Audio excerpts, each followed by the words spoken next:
right. Appreciate everybody. Thank you all for tuning in to The Nation. We have another show for you all.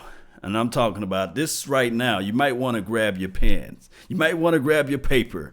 You might want to take some deep, deep notes. I have I'm talking about the guy with the information for The Nation to let everybody know about the YouTube policy, demonetizations and beyond.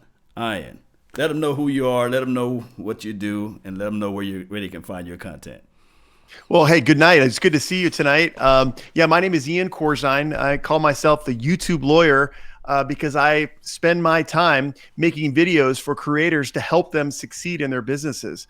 So I do videos on copyright, on various business subjects, on social commentary that affects YouTubers, on fair use, which is a doctrine that's very complicated and sometimes difficult to understand.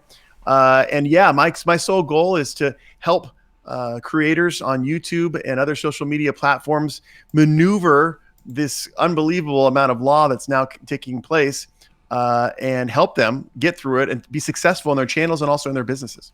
Yes, and when we're talking about businesses, YouTube has transformed itself into like a self-made business, right? Correct. You can't find another platform that's going to offer you ways to make money. It's free. It's no charge.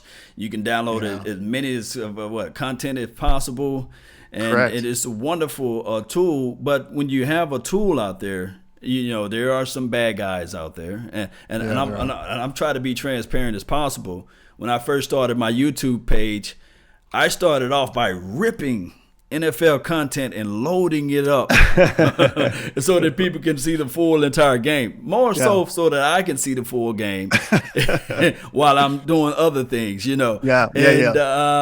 And I started doing a little commentary over it, and someone said, "Hey, man, you got a radio voice, man. You should break down the plays." And I started breaking down plays and started talking about formation. We're talking about football because this is a highly sport content football channel. Sure. And I said, well, my goal is to have 1,000 subscribers. And by the end of the year, I had close to 10,000 subscribers. Oh my gosh, that's amazing.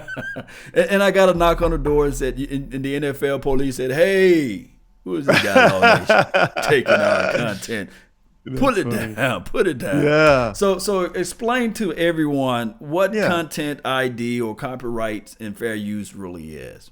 Yeah, I mean, let me start it from the top. Listen, everybody did that. That at that time period, it was the wild, wild west for the internet, and we didn't know what was right and what was not. The laws, even to this day, don't really explicitly apply to content, copyrighted content on the internet. It's really up to the social media platforms to provide us with rules.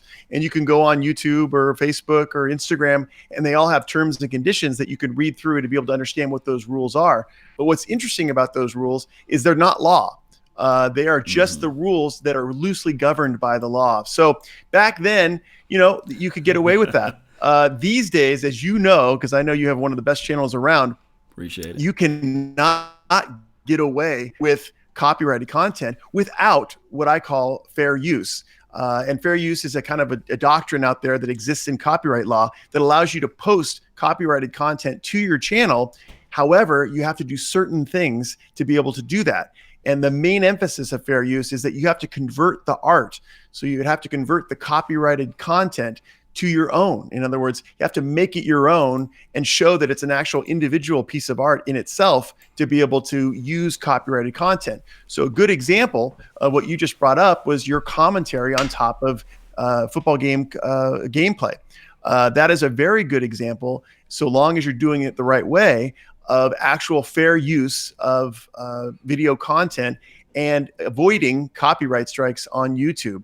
So I would just advise all the creators out there who watch your channel, I know there's a lot, that they just got to be careful these days. It is no longer 2014. It is no longer 2016. YouTube just recently sent out, and I don't know if you saw it in the YouTube Creator Studio, but they sent out a little excerpt, and they said, "Warning to creators. Even small portions of copyrighted content will be flagged, and you'll either get a copyright claim or a copyright strike." And for those people out there who are not familiar with YouTube Creator Studio, if we get 3 copyright strikes, we are off the platform forever. So it's a real consequential, decision on YouTube's part. Yes, I can tell you my first copyright strike was a thumbnail. Oh my gosh, really? Wow. It was a thumbnail. Somebody recreated a picture, and they photoshopped the picture of a player with a different uniform, but he was from another team. But they photoshopped the Cowboys image on him, and I used that template or that thumbnail for my film, and I got hit with a copyright strike. And I was like, wow. And it's in the terms of services or agreements that it got to be your original creation there. So yes, it's a fickle process as I look at it. Yeah, because it is. I was like at least give me a warning or at least give me a sign, but it wasn't occurred that way. And another copyright was for I had the game playing in the background on a smaller TV. Incidental. And I'm sitting here like, yes, way to go, Michael Gallup. He scored a touchdown. Wow. And I got a DM, what do you call it? You got a copyright claim? Yeah, video takedown. Demonetization. Video takedown. Oh, DMCA takedown notice. Yes. DMC. What do you call it? It's called a DMCA takedown notice, Digital Millennium Copyright Act takedown notice. Yes. Now that applies for all websites, or is just strictly for YouTube? It applies for all websites. Under our current American law, we have this DMCA takedown notice process. So it's not always accurate, but it's what we call a passive system. So what ends up happening is, for the most part, if you put copyrighted content on YouTube and it's not picked up by the content ID filters, then it stays on YouTube until the copyright owner makes a DMCA takedown notice, basically claims that content, says, listen, I own that content, so you can't have it. And so when they get that notice, then YouTube will take down your content, but they'll also send you a notice and say, we've had a claim on this particular content. Do you have a response? And if you have a substantive response and there's no response by the other side, then the video goes back up. So it's a kind of a passive process, and it takes a little bit of time, but it's great because it does allow for, or better allow for, fair use. And, in this digital age, fair use is becoming our